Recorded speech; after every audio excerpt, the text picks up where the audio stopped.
There's a lot that goes into turtle shells. When I first got Marie, she had signs of shell rot and generally just a very poorly shell. Likely down to a poor diet and lack of appropriate lighting. And just to clear up any confusion, this video is relating to aquatic turtles, not tortoises. In the UK we make the distinction of turtle and tortoise for different species, but I know in some other countries there tends to be confusion, mainly because every tortoise is in fact a turtle, but not every turtle is a tortoise. The same way, every German Shepherd is a dog, but not every dog is a German Shepherd. So when I refer to turtle, it typically means the aquatic kind, since tortoise biology is similar but not always the same.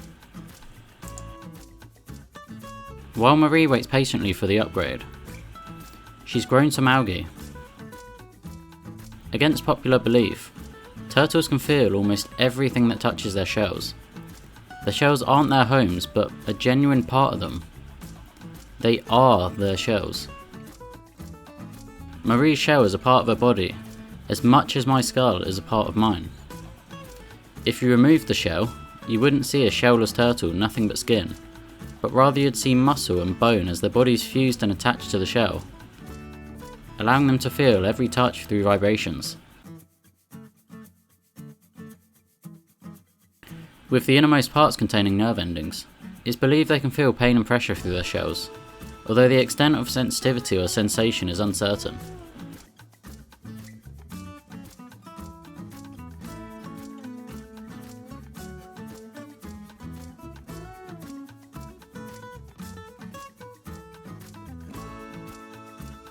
So I'm just using a soft brush to ease the algae off gently, next to no force. Algae doesn't really cause any issues on the shell, unless it's left to grow out of control.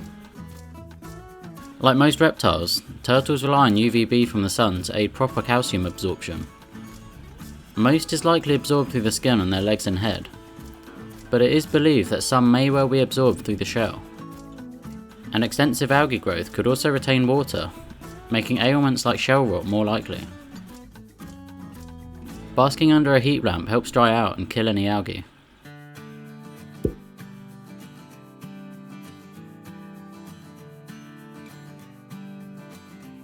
The shells are composed of many scutes, all these different segments. The entirety of the shell is composed mostly of keratin, the same thing our hair and nails are made out of. These scutes slowly shed off as thin layers over time, while the turtle grows or occasionally just to keep the shell in good shape. On some species, like yellow-belly slider turtles, the scutes sometimes come off in an entire piece, giving keepers the chance to collect these different fragments and piece together a ghost of the shell. But musk turtles tend to use their surroundings, wood, rocks and decor, to scrape and tear these shed layers off, one small piece at a time.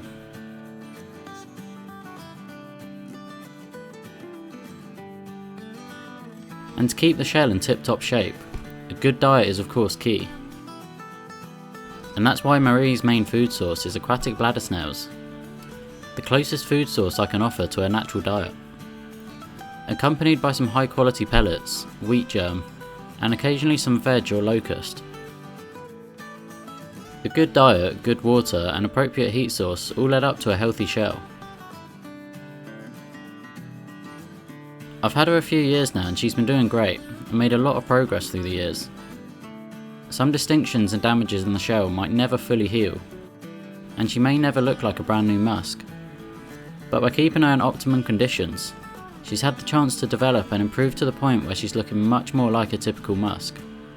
To say the least, I'm incredibly proud of her.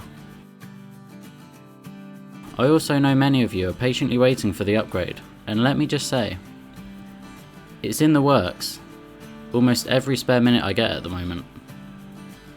It's something I've been wanting to achieve for years now, and it's not just buying an aquarium and doing it up. This is something much, much bigger, and I really appreciate all the patience and support. We're making good progress and hopefully it won't be too much longer now.